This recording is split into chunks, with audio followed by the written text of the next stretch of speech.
Good evening and welcome to the latest IOP Speaker Series event, Countering China's Economic Power, Can the U.S. Finally Catch Up? My name is Anna Lucia Mihilson. I am a first year in the college hoping to major in molecular engineering, and I am an events ambassador with the Institute of Politics. Before I highlight our guests today, I wanted to briefly mention a few upcoming IOP events. On Thursday, January 26th, the Speaker Series will host its latest pop-up, this time featuring former IOP Pritzker Fellow Laura Dove and Washington Post reporter Paul Kane, exploring what's ahead for the new Congress. That event will take place at the IOP House at 12 p.m. Then on February 2nd, Chicago Style, the student-led IOP event committee, will be in conversation with Alderman Leslie Hairston about the upcoming mayoral and aldermanic races. That event will take place at 3 p.m. at the IOP House. And now on to today's event, which will feature our three incredible panelists. First, we have Margaret Lewis, a law professor at Seton Hall University whose research centers on criminal justice and human rights in the Chinese and Taiwanese legal systems. She is a member of the Council on Foreign Relations, a former Fulbright senior scholar, and a Public Intellectuals Program Fellow for the National Committee on United States-China Relations. She has published work in a number of academic journals and is a co-author of Challenge to China, How Taiwan Abolished Its Version of Re-Education Through Labor. Next, Damien Ma is the managing director and co-founder of MacroPolo, a think tank within the Paulson Institute dedicated to promoting a U.S.-China relationship that benefits the global order. In addition to publishing pieces across the New York Times, The Atlantic, Foreign Affairs, and Bloomberg, and writing and editing several books, he is also adjunct faculty at Northwestern's Kellogg School of Management. Lastly, Tim Ryan was a Democratic nominee in the contested race for the Ohio Senate seat in 2022 and a presidential candidate in 2020. He served as an Ohio representative in Congress from 2003 to 2023 and introduced legislation such as the Currency Reform for Fair Trade Act. Most recently, he chaired the subcommittee on the legislative branch tasked with investigating the storming of the U.S. Capitol. Here to lead us in conversation is Craig Kafura, the Chicago Council on Global Affairs' Assistant Director for Public Opinion and Foreign Policy. He is involved in a wide variety of research through the Council and has published writing across sources such as The Washington Post, Foreign Affairs, and The Diplomat. He is also a security fellow with the Truman National Security Project. As usual, please silence your phones. We will be taking questions at the end with priority given to students. Now please welcome our panelists.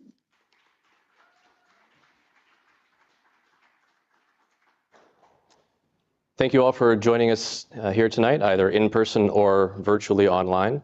I am very, very excited to be able to moderate this panel today because I have a lot of questions about U.S.-China trade, and I'm hoping our three panelists can give us some answers or at least ask us some good questions. So the framing for this event was that the U.S. is finally catching up to China. Where is the U.S. playing catch up, and how far behind are we? Congressman, do you want to kick us off? Yeah, sure. Thank you. I appreciate everybody being here. Hello, everybody. It's great to be in Chicago. Weather and all, it's beautiful here.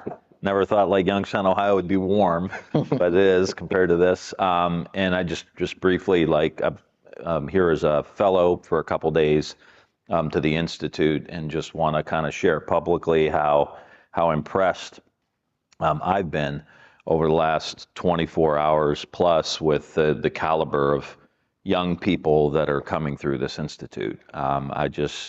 You come off of a political campaign and there's lots of opinions about things in the world, and I have gained a lot of inspiration from the young people here, knowing that there's so many good people that want to go out into the world and make a big difference. So I just wanted to say that.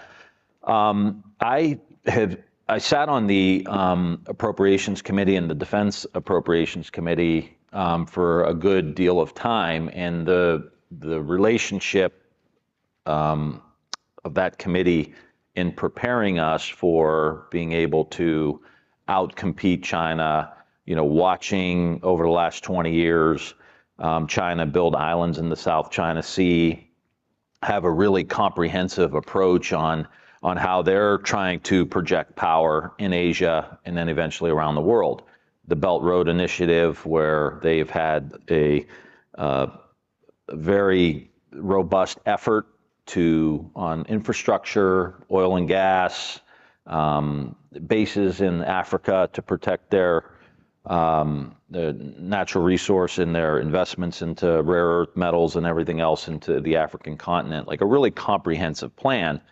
And so I've been concerned with, some of this is classified that I won't mention, but hypersonics, their move into some technologies that have leapfrogged the United States, this coordinated effort that they've had, and then looking at the United States, where you're trying to outcompete a country that has a 100-year plan, and we are trapped in a insane 24-hour news cycle here, and so my whole idea has been like, they have a plan.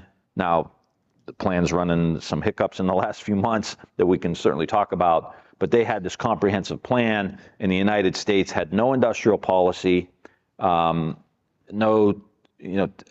until recently, no real plan. And that has been my concern. And one really good example is the issue around hypersonics. Damien, I feel like you've got some thoughts on the.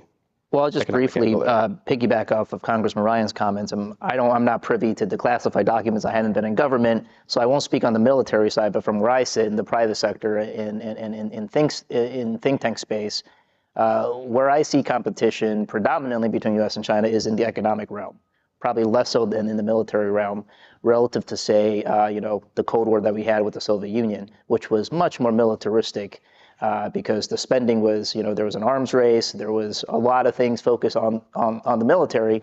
And of course, I think the obvious point is simply that the Soviet Union, even at its height, just wasn't as a formidable economic force as China is. China slowed down, but 2022 GDP just came out. They're $18 trillion now. That's about 72% of the US GDP.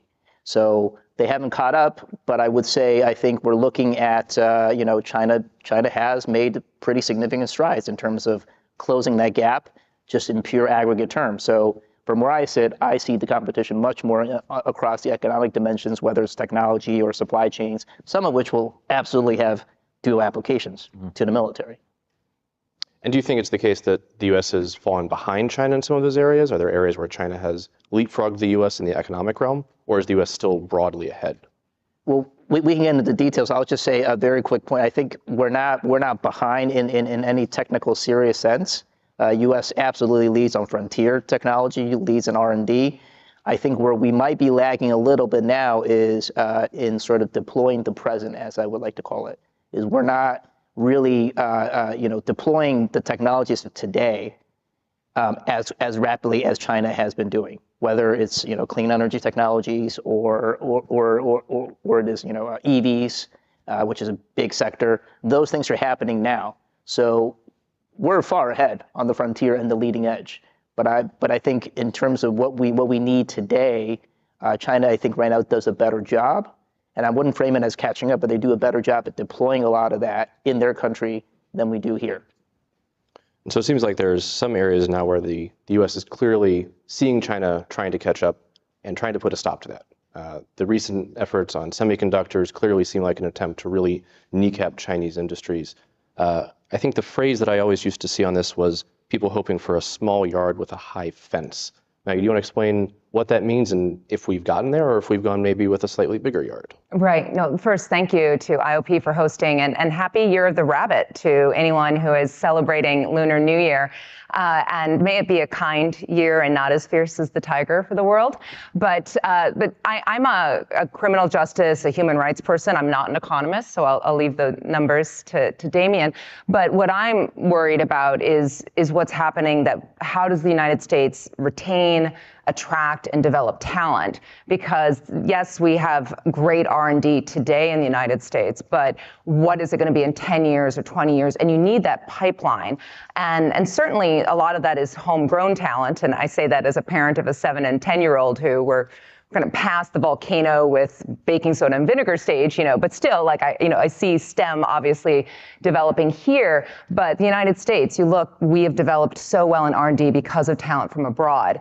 And so unfortunately, I think that we've seen really in the last 5 years, but even longer, a lot of concerns about how people who have ties to China, not even recent ties, are being treated. And there's a real chilling effect that is affecting our competitiveness. One point on semiconductors is someone who spends a lot of time in Taiwan.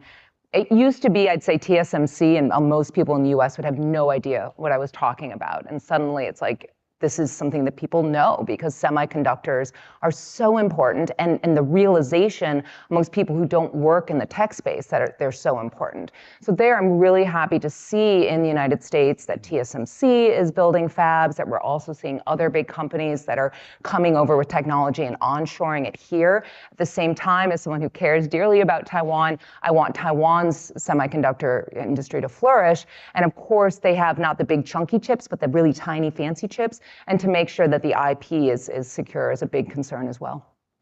You put a lot on the table there. I'm going to try to get through it all in the next hour. Let's stick with talent for right now. We're at a university. We have plenty of international students here at the University of Chicago and all around Chicago. A lot of them would like to stay in the United States after graduation, and we might not make that very easy. Congressman, how can we better retain the talent that we're already attracting to the U.S.? Yeah, I mean, I think facilitate staying, I think is really important.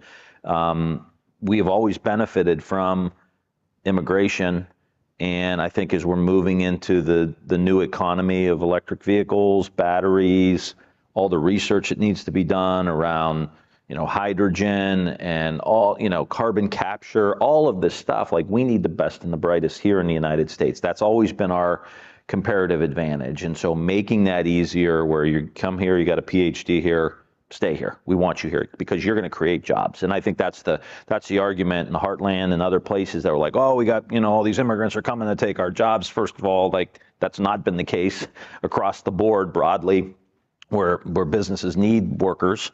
But in the STEM fields, I think it's really important. And then to build that pipeline, I think that's a critical part. Like the one thing that I think is really important for us as a country is to think about these things in a holistic way, in an integrated way.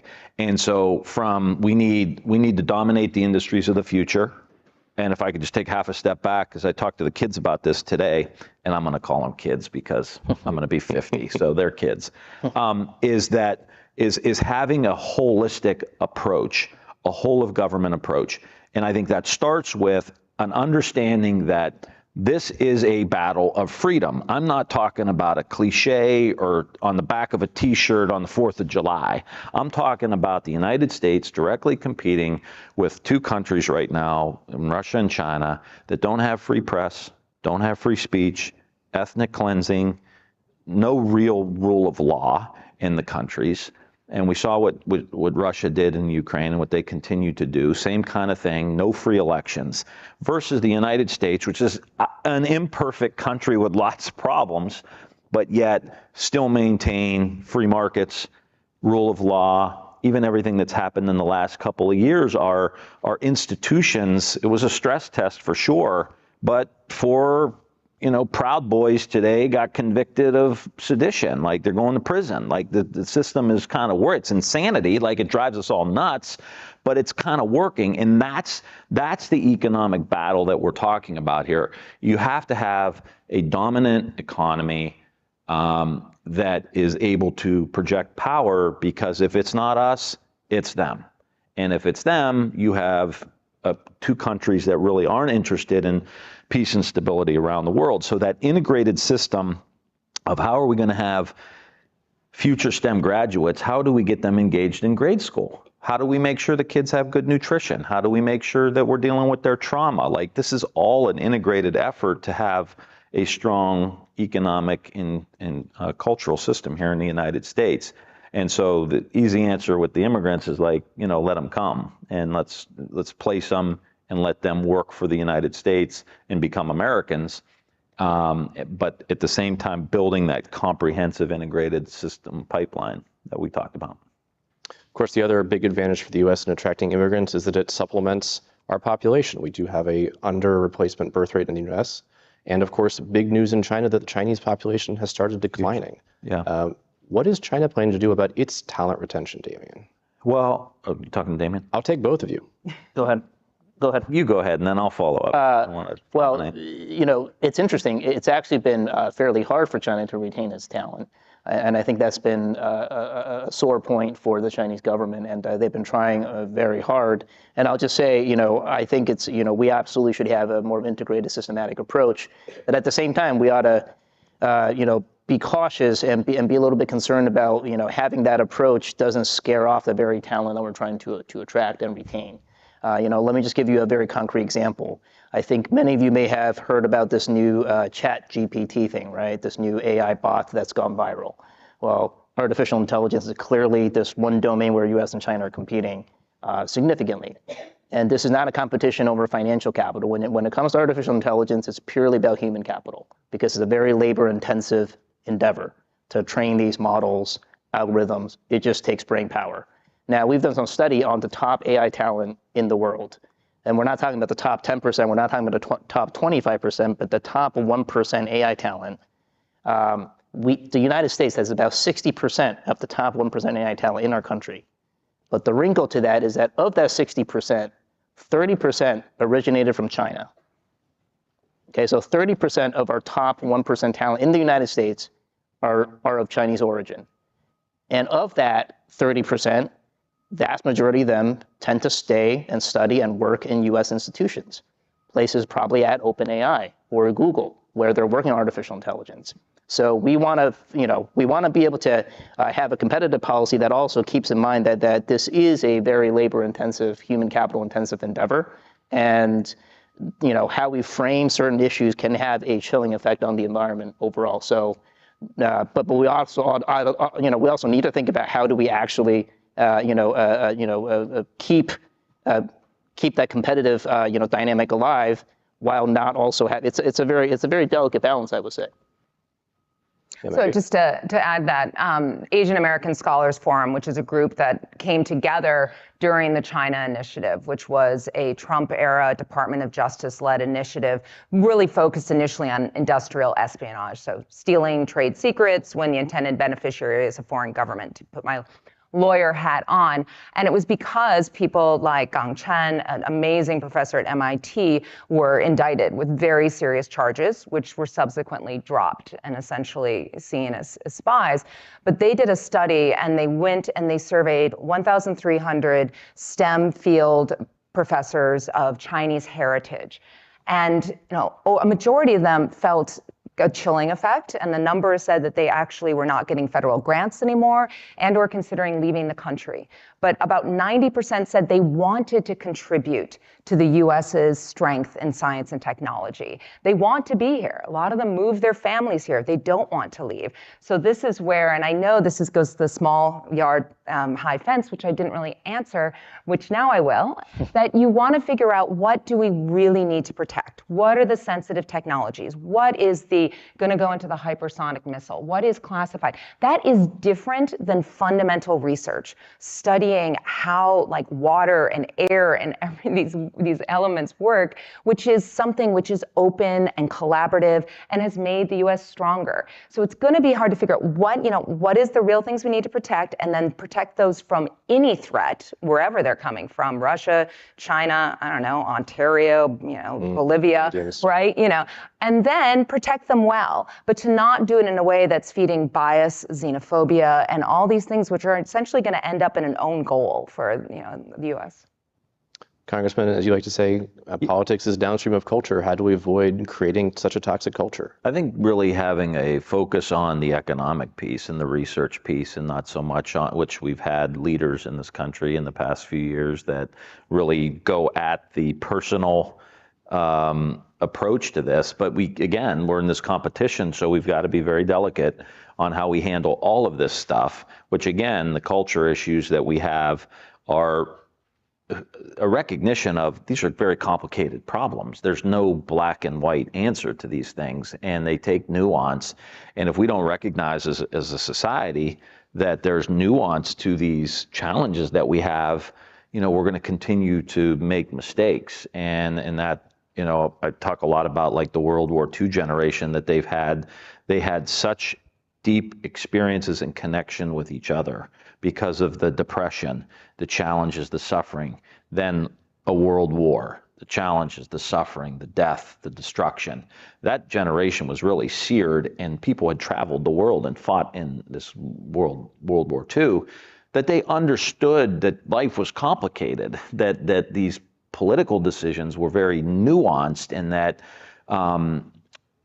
that there was no easy answer to get out of a depression. There was no easy answer to end a war like the one that they were involved in. And now we're suffering in our culture that everyone expects, like, you're going to get the answer on your Twitter account with 140 characters. Like, that's not how we're going to solve these problems. And so, you look at what's going on with China now, just kind of on your last question, is with the demographic issue. My opinion, even in the last 2 or 3 months since the election, is like China's got a lot of really tough issues that they're going to be dealing with. There's one working person for every 3 now retirees. The one child policy is really coming home to roost now, which is going to provide a number of challenges for them to deal with. The COVID response, obviously the protests and all the rest is dealing with it. They have a huge mortgage-backed security issue, debt issue that they're dealing with in the mortgage industry. They got some serious, serious challenges that they're facing in the relationship with Russia and energy. So there's an opportunity, I think, for us to reassert ourselves. Not that we're 100% behind, as Damien mentioned, but there's an opportunity for us to really get into these industries that maybe we're not full-fledged in now, that we can be in and dominate. And again, this is an issue in my mind of freedom. So I'm imagining that today there's also a parallel panel going on in Beijing where 3 people and a moderator are discussing how China can catch up to the United States and overcome all of its domestic challenges. Damien, how is China planning to catch up in some of these critical areas? You mean sort of the frontier technology? Yeah, let's talk frontier technologies. Frontier technologies, obviously they looked at, they're looking at what's happening on chips. Clearly they're not happy about it, but I think interestingly, they haven't really retaliated very much, which was what I think people were expecting. But I also think there's not really much leverage on China's side. I have a kind of a half jokingly, half joke, which is that China used to have a GDP target. Now they have a target on nanometers. So the smaller the nanometers, the better. That's sort of the new target is they got to get the chips, and they know that. And but I think they're going to be ramping up their industrial policy, and I think that's something we are doing as well in the United States with the CHIPS Act and the IRA. We can go into more of that. How that might affect and distort markets. It's probably the biggest manifestation of economic competition that I've seen in quite some time, especially from the United States. And I think you look at the Europeans, it's not just the Chinese, right? Everyone's chasing after the same frontier technologies. And the problem is that these supply chains are global. So you can't make the frontier chips without this one company in the Netherlands. Right? You can't make certain things if China doesn't have that particular, widget or input that's really important that nobody has ever even heard of, right? One example I like to give, we did a big case study, I think the only one on permanent magnets. People don't think a lot about magnets, but every single EV that rolls out off that assembly line has about 10 kilo of magnets in there. China's got about 87% of global market share on permanent magnets. Every wind turbine. Every megawatt of wind turbine is 800 kilograms of permanent magnets. We do not have that permanent magnet capacity. So to talk about something that's not a frontier technology per se, but that we need today, how do we sort of ramp up that capacity? And it's not necessarily a China's fault or to blame China. It's just sort of like they've invested in that particular industry, and it's there. And so that's why I think the globalization as we know is going to undergo some permutations, because one of the main features of the current phase of globalization is basically you should be able to make anything anywhere that makes economic sense. And I think we're kind of moving out of that world a little bit, where there's other considerations, other costs about making things, and location seems to matter a lot more. But I don't think any of us, the United States, China, nor the European Union, have really fully figured out or understand what that cost might be.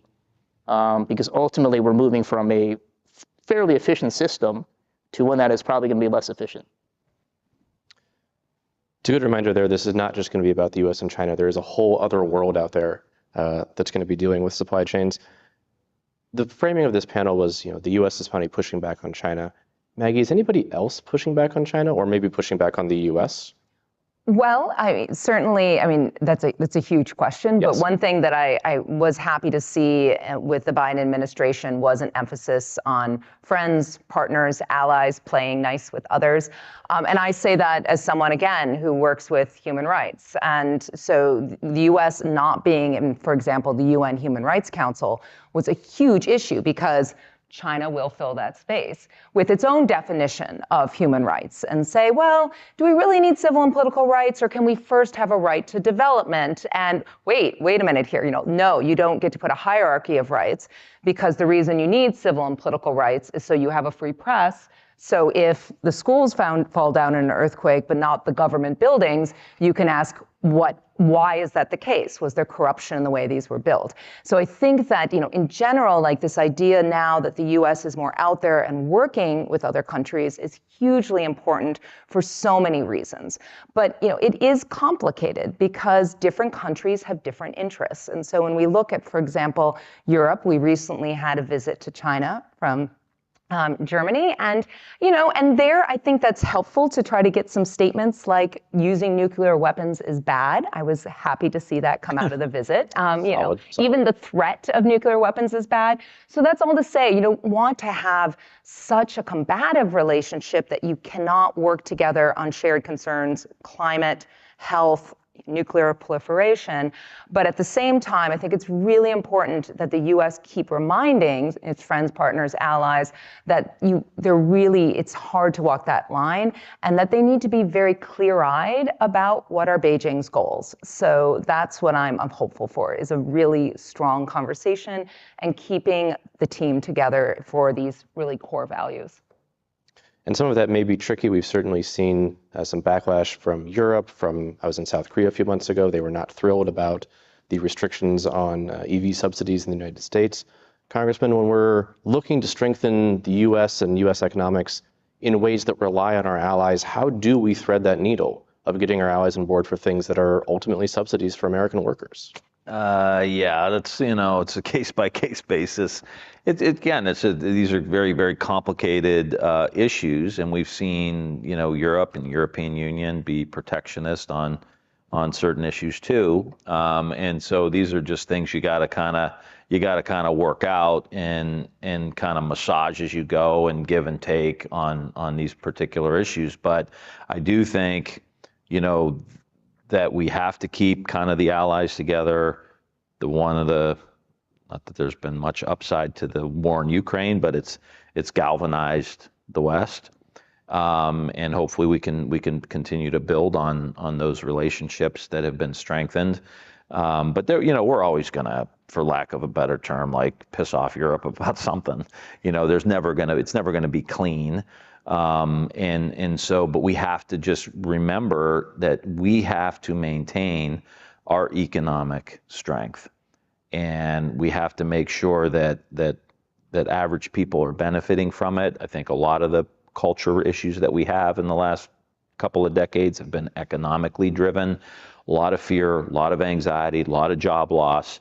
I represented a district in Youngstown, Ohio, Akron, Ohio. Like, we saw thousands and thousands and thousands of jobs leave to go to Mexico, to go to China. Then automation came in on top of globalization. And so there's a lot of anxiety there. So I don't think we should apologize for saying we want to dominate the industries of the future, and we want to make sure that we have a robust middle class for people that are working hard and doing everything right.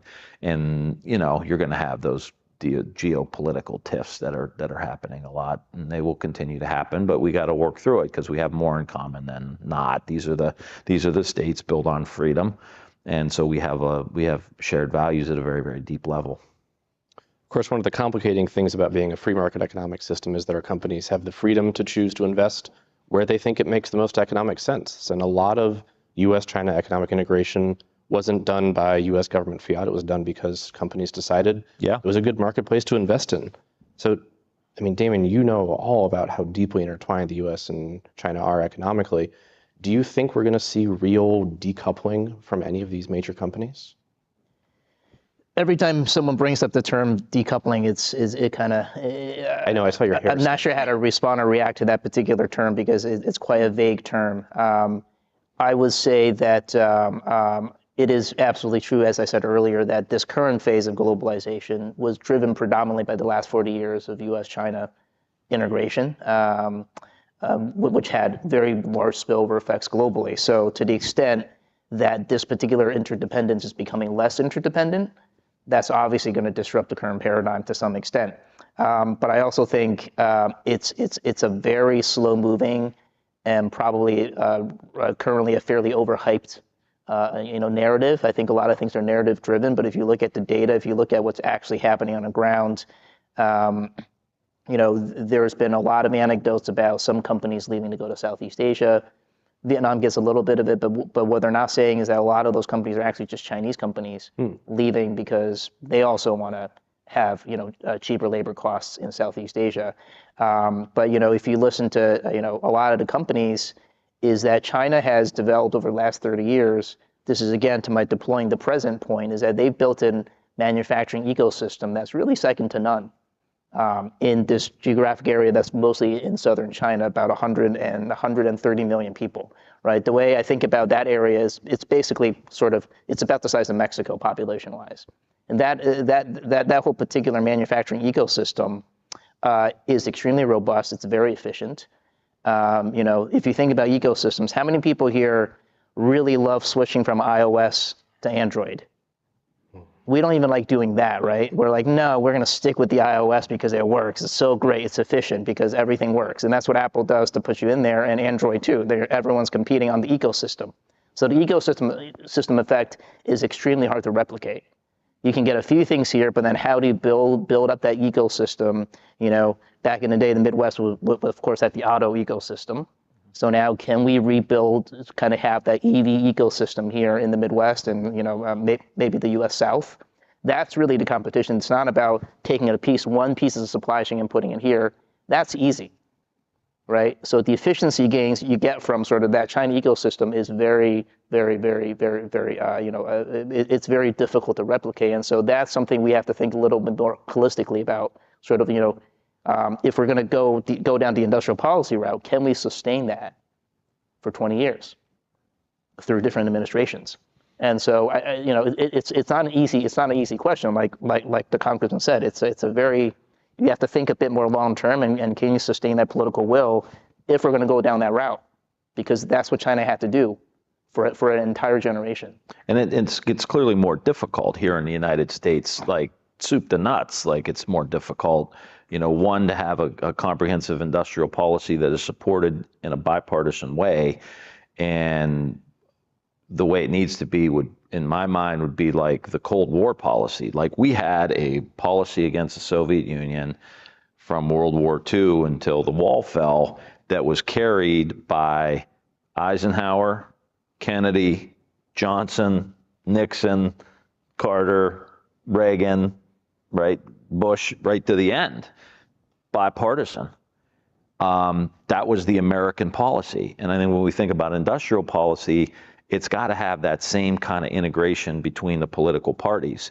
And that's how you sustain it. And it's obviously more difficult because we have this sloppy, messy thing called a republic that we're trying to keep together here and integrate, millions of people that speak different languages and different cultures and the politics and the media and the social media. And so that's the challenge too. And then you get into I need a permit and there's a wetland and I got to go through the Chicago City Council. Oh boy, and then a team of lawyers come in, or we want to build this facility, and the CHIPS Act, that was in the middle of trying. It was this is so straightforward. We need industrial policy. We need to help these companies, and we landed Intel in Ohio, that's locating right outside of Columbus. It's going to be hundreds of billions of dollars. It's 7,000 union construction people to build the facility, for years, and then 5,000 union construction workers for the next 10 years, 3,000 workers in the factory, the fab. The average wage is going to be $150,000 a year. In Ohio, it's we're not much different than, Chicago, but that's huge. And but it took moving heaven and earth to be able to do that. And now they're trying to build it out, and they got to deal with the local governments. And it's just in China, it's we're building a factory here. Here's $50. You're out. You got 2 weeks. Pack it up. And off they go to build it. And that's easier. But then at the same time, that same mindset is the one COVID policy. We're gonna weld you into your apartment because we don't want you to leave, right? And so that's the same mindset. So our free society gives us so many advantages, including, people wanting to come do research and development here, people want to live here, freedom to, access the free markets, do the research, which is our comparative advantage. So it's complicated, but it's complicated from United States Congress trying to pass the CHIPS Act down to trying to get a local permit and having to deal with the local government. Those are the challenges we have. But I think, too, it's kind of this Goldilocks problem where we want enough industrial policy that it's not just a hot mess, right? But we don't want so much that it's going to squelch the creativity, right? We're at this amazing university, and smart people hanging out with other smart people and thinking creatively and not having too much policy and here putting blinders on is what comes up with the big breakthroughs. And thinking too about the, not just in defense of lawyers, but but you at heart, you still consider yourself a lawyer? Not at all. In there. Okay. I don't know. I don't know what's worse, lawyer or congressman. I have to figure that out. But, I was in China, it must have been about 4 years ago, with a group of congressional staffers from the home offices across the U.S. And so they dealt, day to day with the local constituents. And we were in Xiamen, and they had just recently built this new tunnel, and it had cut travel time miraculously. And it built this tunnel in Xiamen. It's near the coastal side of China. And in some ways, the group I was with, who most had never been to China, were just in awe that in 6 months, this tunnel was built and made.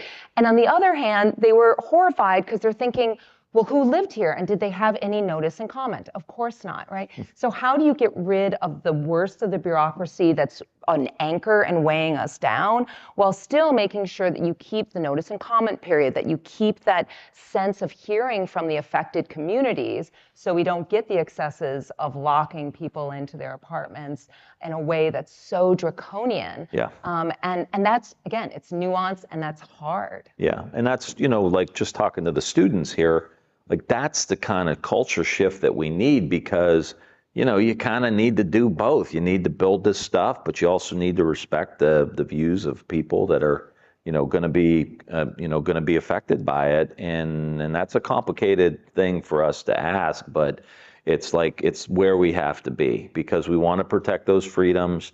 We want people to have a voice, but we've got to move the economy forward. And that's why the Democrat-Republican food fight about really, really dumb shit is really bad.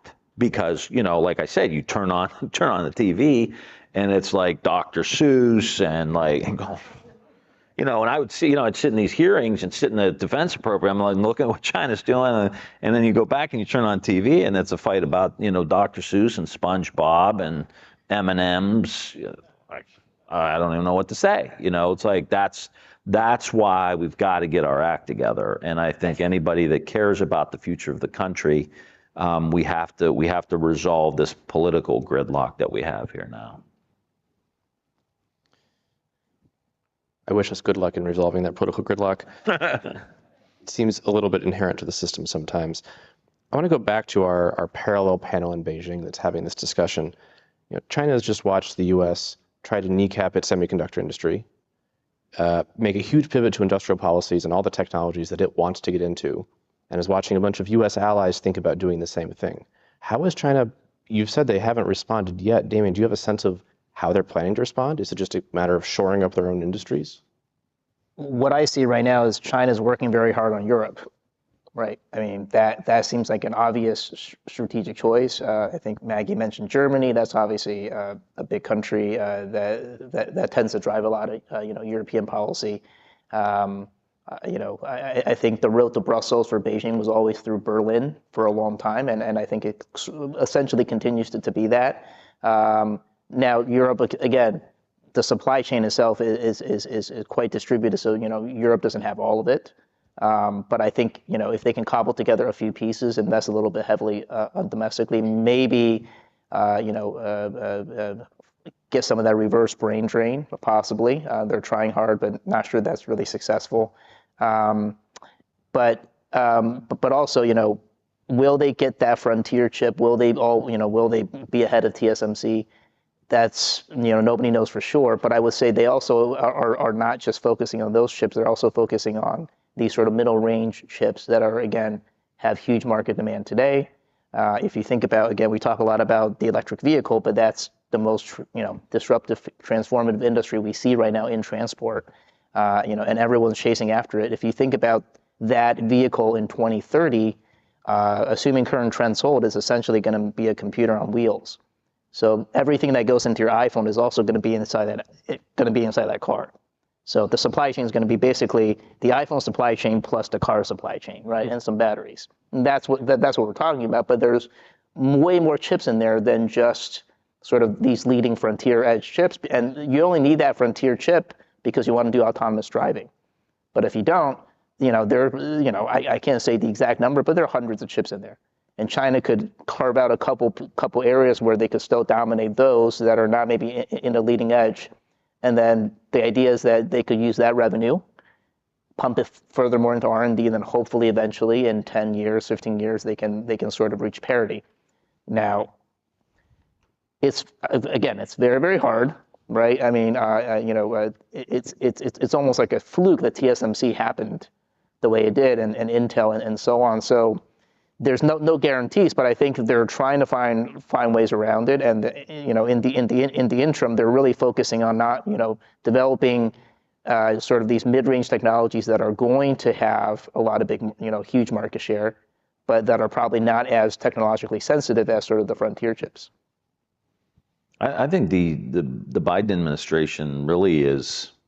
I think they're succeeding at trying to kneecap China when in regard to the high-end chips and the mid-level chips, and China can still kind of do the low-level chips that are more like the Internet of Things kind of chip manufacturing, but they're limiting even their ability to get machines to make those kind of things, and it's a pretty big move. I know China was really not happy about it.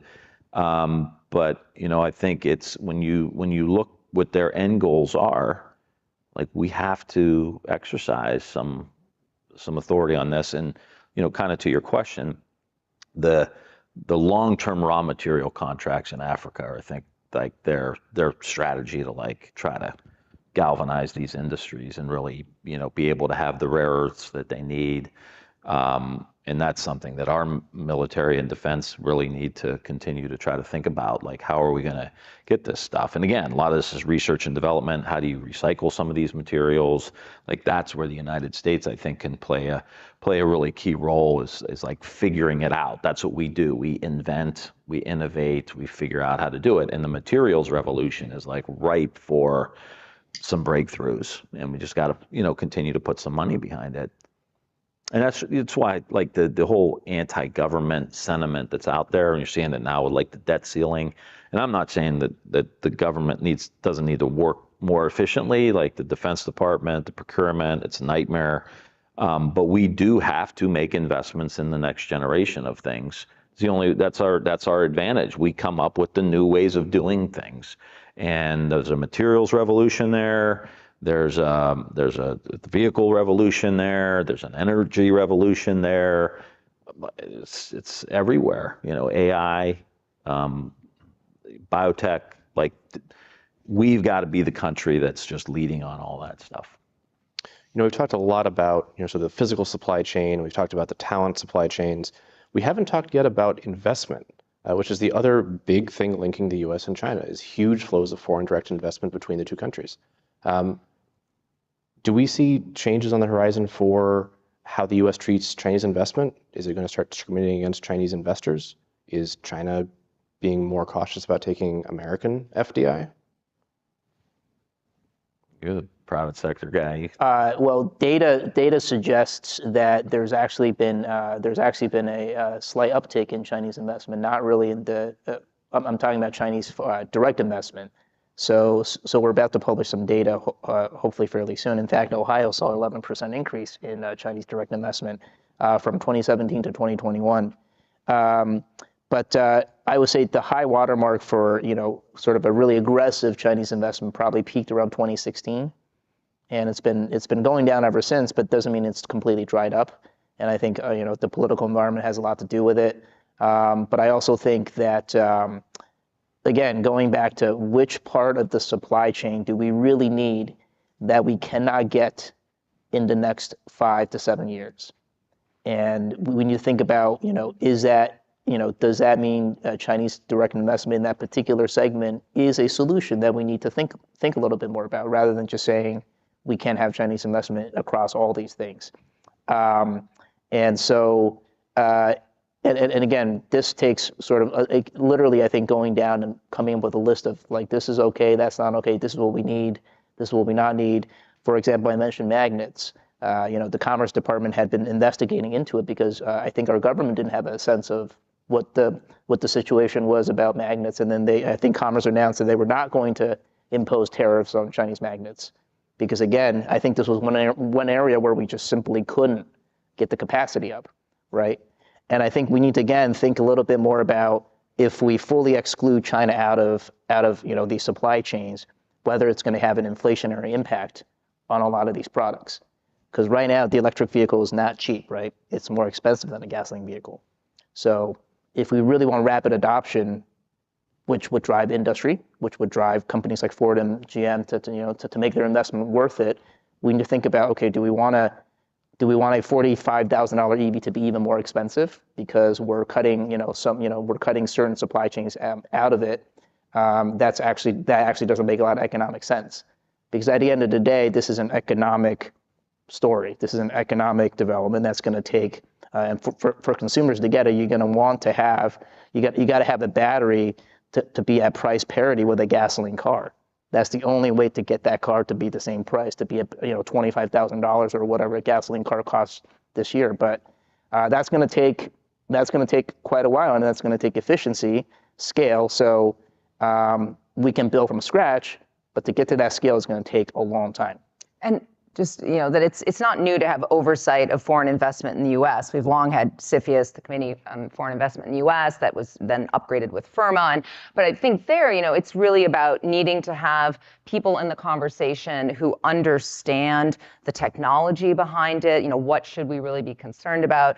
Understand the way these investment vehicles are set up, and because you can have a lot of different ways to get money into the U.S., that it's a very complicated, sophisticated question. And so sometimes I worry that we aren't sort of getting all the people together in this conversation that really need to be a part of it, because it is something where, the conversation 5 years ago would have been different than it is today about what technologies we're concerned about. And even things like TikTok, which I think it's really good that we're scrutinizing how, that could affect us. But I'm honestly more concerned about it melting my kids' brains and making them feel terrible about themselves than about national security.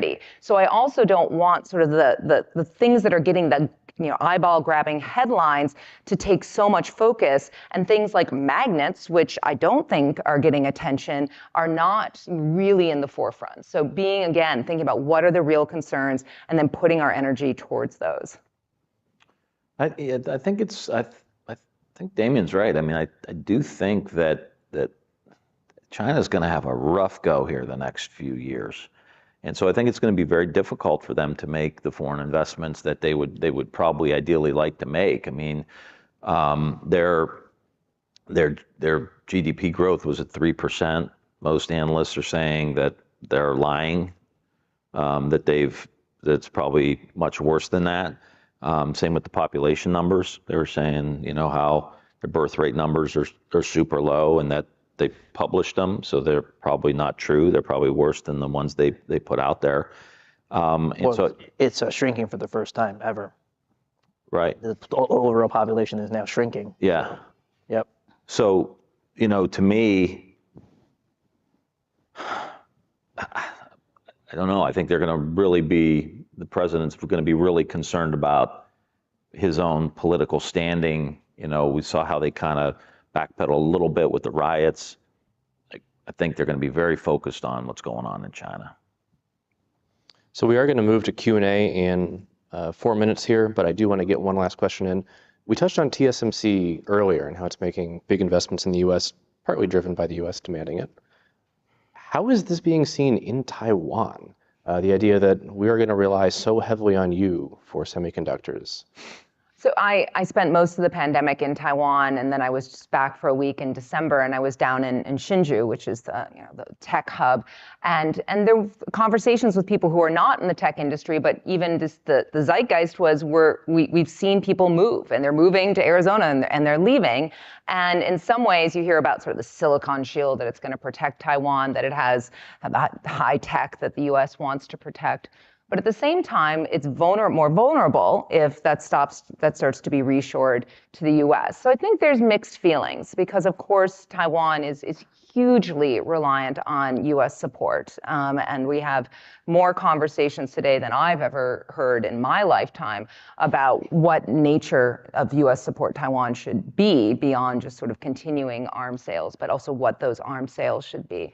So I think there's a real mixed views. And Taiwan is, it's an overused phrase, but it is a vibrant democracy. It has a presidential election coming up and will have a new president because President Tsai is termed out, so she can't run again. So I think it's going to be a really interesting year in the run-up to that. It's unclear, but starting to take shape who the main contenders are. And the U.S. and foreign policy towards the U.S. and also cross-strait relations are, of course, going to be a key part of all of that. Gotta love a good messy democracy. Yeah. And of course, we might have Kevin McCarthy visiting Taiwan potentially this year. And of course, Taiwan is heavily reliant on China for its trade. It puts everyone in a very interesting position. Yeah, I mean, I think, again, this could be a point of consistency. When Speaker Pelosi went, McCarthy's going, Democratic president is putting on these sanctions and around the semiconductor industry. Clearly, the Republican Party started a committee in Congress to analyze and talk about a more comprehensive China strategy. So it could be, a point of consistency in this messy democracy that we have. I would just add one final point, which is I think to the TSMC example, I think if we can sort of frame this, the idea of thinking about economic competition and supply chains, whether it's TSMC, if we sort of just take the China thing out of it, I think objectively speaking, whether it's TMC or any other company, it's probably not the smartest to have 70% of your high-end chips made out of one company, right? Or to have 80% of something made out of one country. I mean, I think in general, China or not China, Taiwan or not China, United States or not. So I think if we can frame it around sort of like there's maybe a holistic assessment of sort of how do we diversify just to build a little bit more resilience, China or not. I think that's what we need to think about because I think the framing of sort of this is always against China or not makes it quite problematic because China, in reality has a lot of it. But again, there's no reason that one company should have 70% of market share on high-end chips. And I don't think anybody has really understands how that even happened. But it is the reality, so we got to deal with it. But if we can frame it around sort of diversification, building more resilience around the world, I think it might be a better sell than how it's being framed currently. All right, I see a lot of people standing on microphones, which is a great sign. So I'm going to go right and then left. We'll just alternate. If you could please introduce yourself and ask your question. Thank you all for being here. My name is RJ. I'm a third year in the college studying economics and political science. The congressman mentioned that the U.S. should aim to dominate the industries of the future. And given that the U.S. and China are some of the world's largest polluters at the moment, those industries are probably going to be revolving around or relying on green energy, sustainable development, sustainable technology. So if the U.S. finally decides to really commit to those industries, do you think China will follow, or will it double down on fossil fuel industries and fill that vacuum that the U.S. would leave? That's a great question. I mean, I think they're going into some of these industries hard because there's economic development there. I'm not saying it's necessarily a climate value on their part.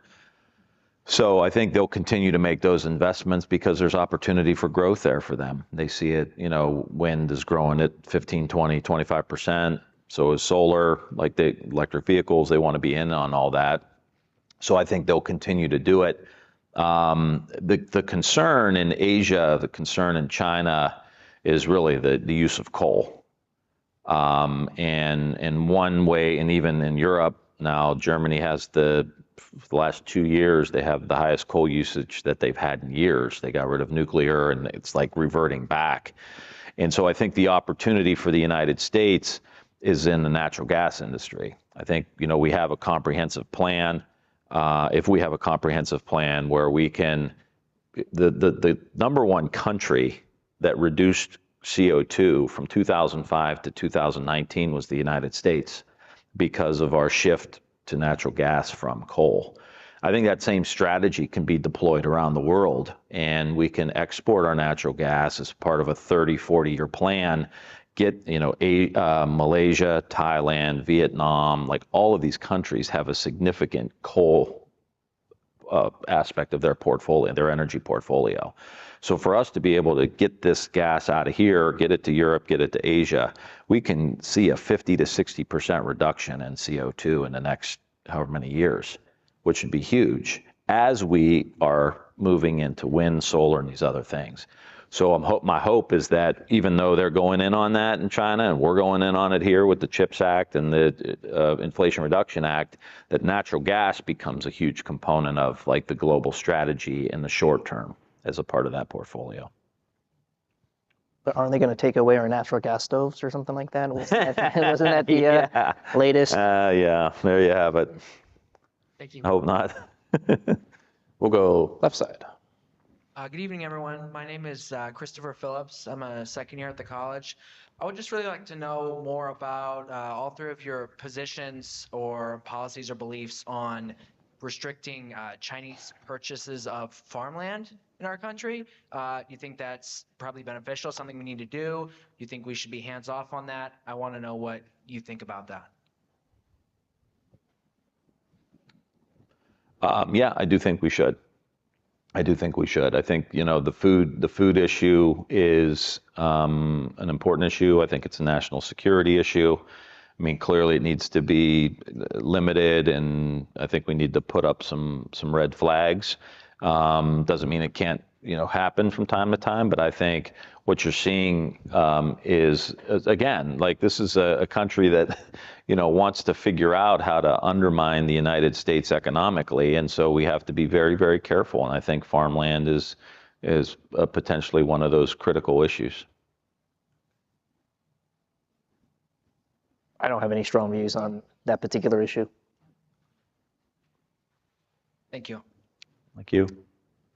Hi there. My name is Benjamin Cortez. I'm a first year at the college. And the overriding theme for this discussion, and in fact, most of the media, is that we are competing with China. Do you think that there's any areas that perhaps we can cooperate with China? I hope there are. I mean, we're coming out of, I don't want to say it's in the rearview mirror of a pandemic, right? And so this is a time that I think, we should all be really realizing too, that it's not probably going to be the last pandemic in at least some people's lifetimes, than in this room, right? We hope it'll be a long ways until the next one. So I think we need to on climate, we need to on health. And these are the things though too, where I love that there's so many college students here. So I first went to China in 1995 when I was in college. And I'm really sad that there's not the movement of students, not just as many coming from China to the US, but from the US to China. Because if we are going to cooperate, we need the people-to-people relations. And I was so sad when the Fulbright to China stopped. And I was a Fulbrighter with Taiwan. And I know there's some security concerns, but I think a lot of those can be worked through because the basis of cooperation on any of these issues is people-to-people relations. And so right now, I think that we need to put much more energy into getting that fabric reestablished. And so hopefully we can not just compete, but have aspects that do have cooperation. It's got to be mutually beneficial. I mean, that's, when people operate in their own interests, and so wherever those interests align, which I think energy could be an opportunity. I don't know. Like I'm sure there's a lot of diplomats and economists that could tell us exactly where those alignments would be. But they're going to be much different than they were 30 or 40 years ago when there was the investment into China where the global supply chain was going to be integrated. And so it was like everybody can kind of benefit from that. Now that the global order is kind of unraveling a little bit, which is kind of a historic thing happening here, like there's going to have to be some thought to that. I don't know off the top of my head what that would be, but I would think energy would be, and some of these newer industries may be opportunities for us to do that. I'll just say that the issue isn't that there aren't areas to collaborate. There are plenty. I can identify, could go down a list of 3 or 4. I mean, we just went through a pandemic. We have sort of a slow-moving climate change crisis, or perhaps fast-moving, depending on how you define it.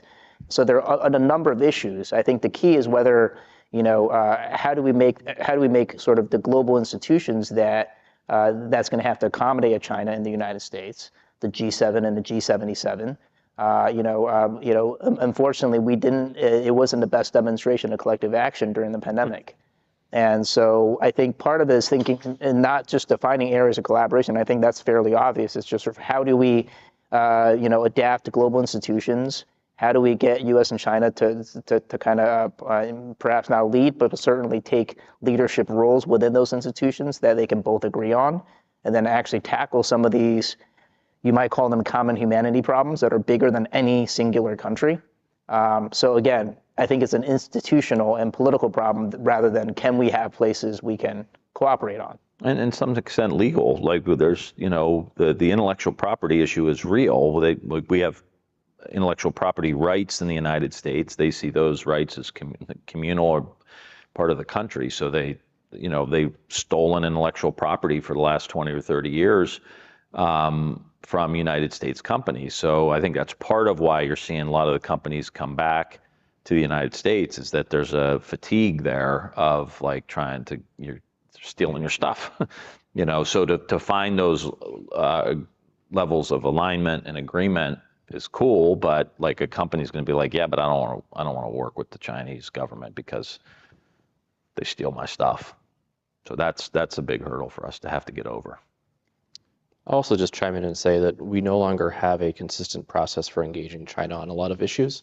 The strategic and economic dialogue was abandoned, heavily modified and then abandoned during the Trump administration, and there's been no effort to revive it.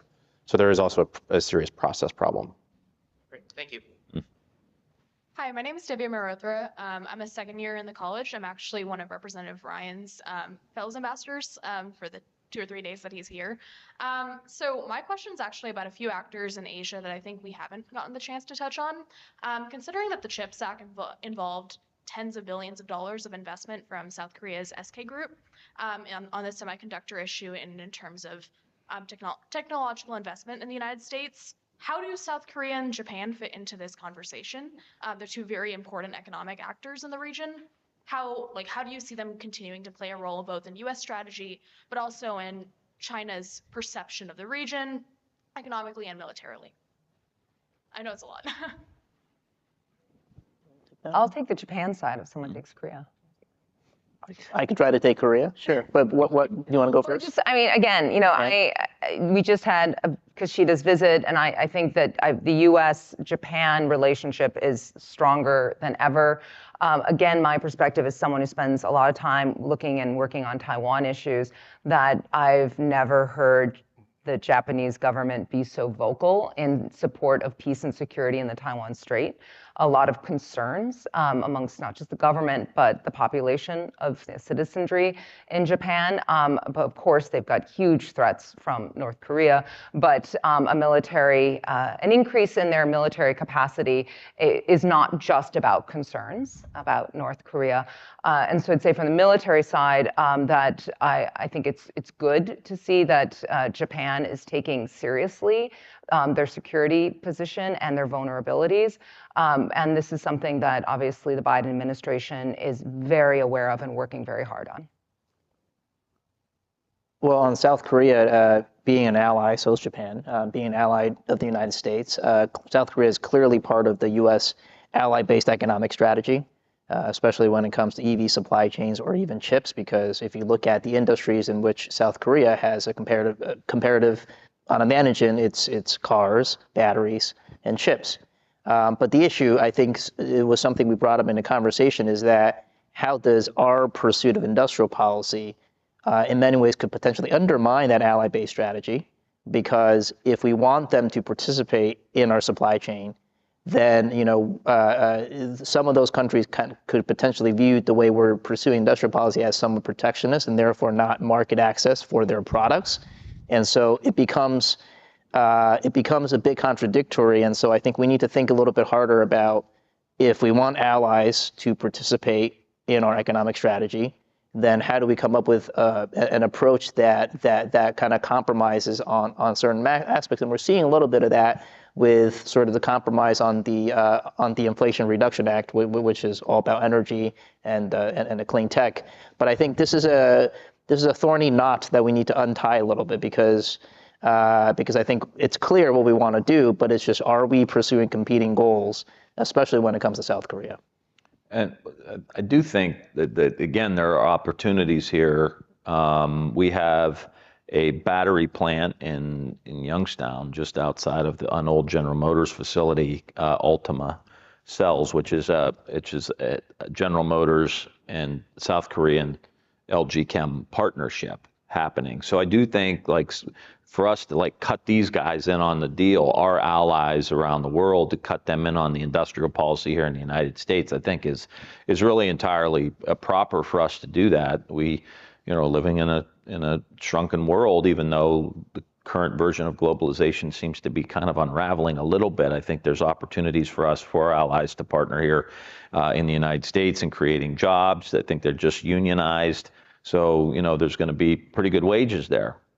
That's really important. The Inflation Reduction Act is another opportunity, for us to do that. And then getting back to the natural gas piece, it's South Korea, Japan. Again, we can continue to deepen. And a lot of the Trans-Pacific Partnership countries that we were talking about, are these Asian countries going to go to China, or are they going to come to the United States? And so when President Obama was trying to get past the Trans-Pacific Partnership, that was the idea. They're going to go to China, they're going to come to us. And how do we deepen our economic ties? Well, I don't think a trade agreement at this point is doable at all. I do think getting them connected to us through our natural gas and these different other ventures here in the United States could be a great way for us to continue to build momentum. Hello, I'm Kenneth Cias. I'm a first year in the college. I would like to ask the members of the panel their thoughts as to how the large population capacity of China plays a role into the U.S. economy's response to the Chinese.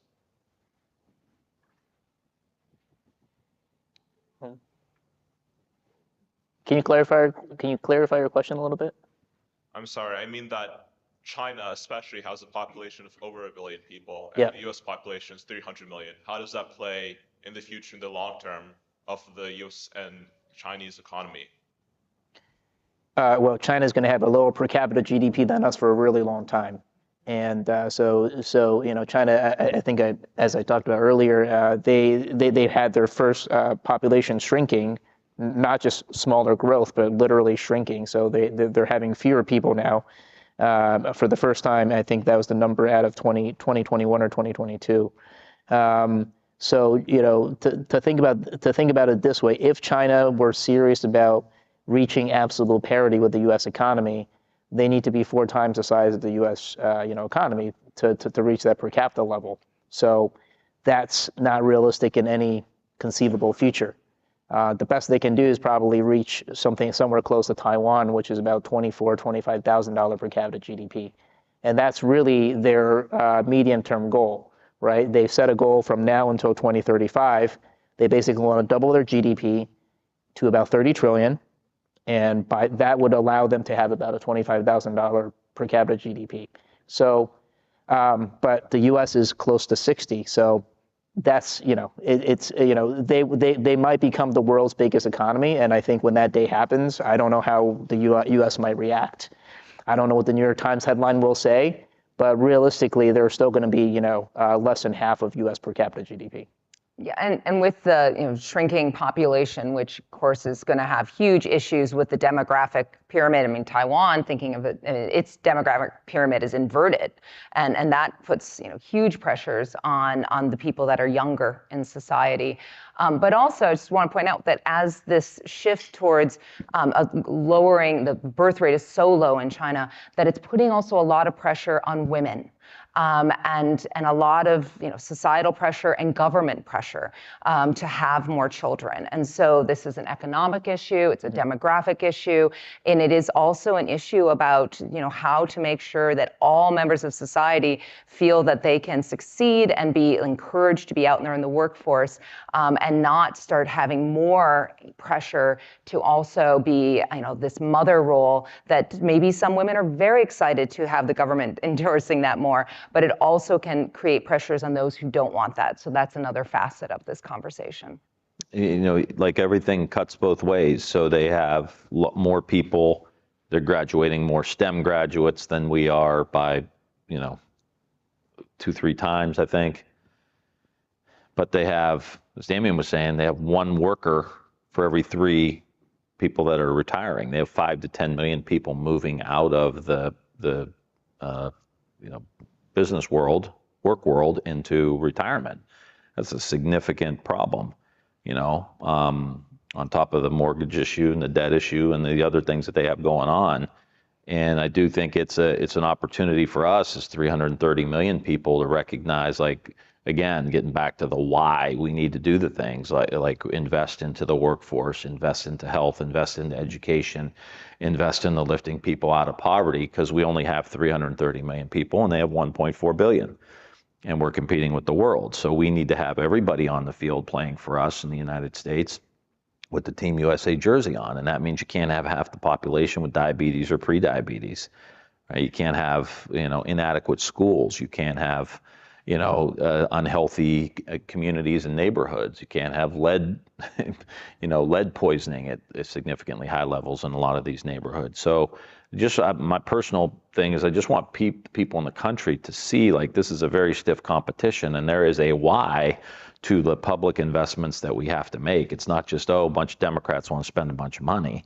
It's no, we have to spend it wisely and in an innovative way, but to plug all 330 million people in so we can win the ultimate competition that we're in. We have about 3 minutes left. I'll try to make it quick. Hi, my name is Kate. I'm a second year in the college.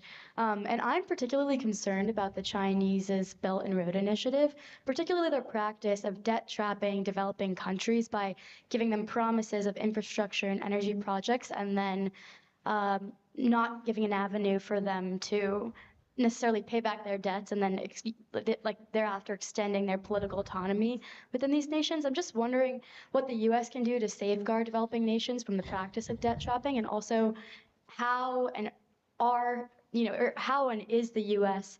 a competitive alternative when can we compete? Can we provide our own version of the Belt and Road Initiative that doesn't have these these dangerous practices? Damien, you want to talk BRI?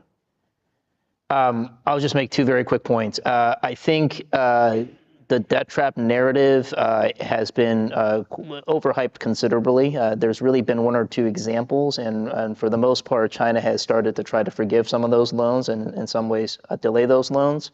I think we have to remember that this is really China's first foray into international development. And I think what you're seeing now is that they're actually curtailing their ambitions pretty dramatically. And I think, like every country, like the United States before, like Europe before, they're learning how difficult it is to actually do international development. You spend a lot of money. It's not clear what the end goal is. Is it political? Is it soft power? Is it just building roads and bridges? So if you're looking at the numbers, BRI, outbound investment basically peaked around 2017.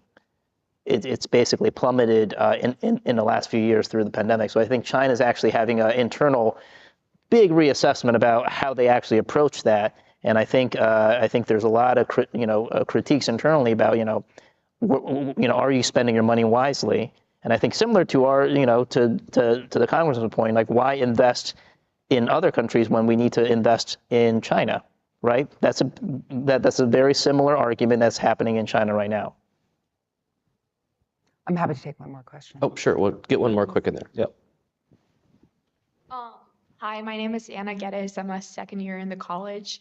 My question is with regards to the increase in Chinese activities in Africa and what that means for the U.S. specifically in long term about like import of primary products and just overall like more information on that. Raw materials, right? Yeah, I think raw material. They're signing long-term raw material contracts in these African nations. I think we just touched upon some of the debt trap stuff, but I think there's lots of opportunity. I think for the United States when we look at these alternative sources of energy, whether it's natural gas or renewables in Africa, and I think it's got to be a broader conversation, almost like Marshall Plan style.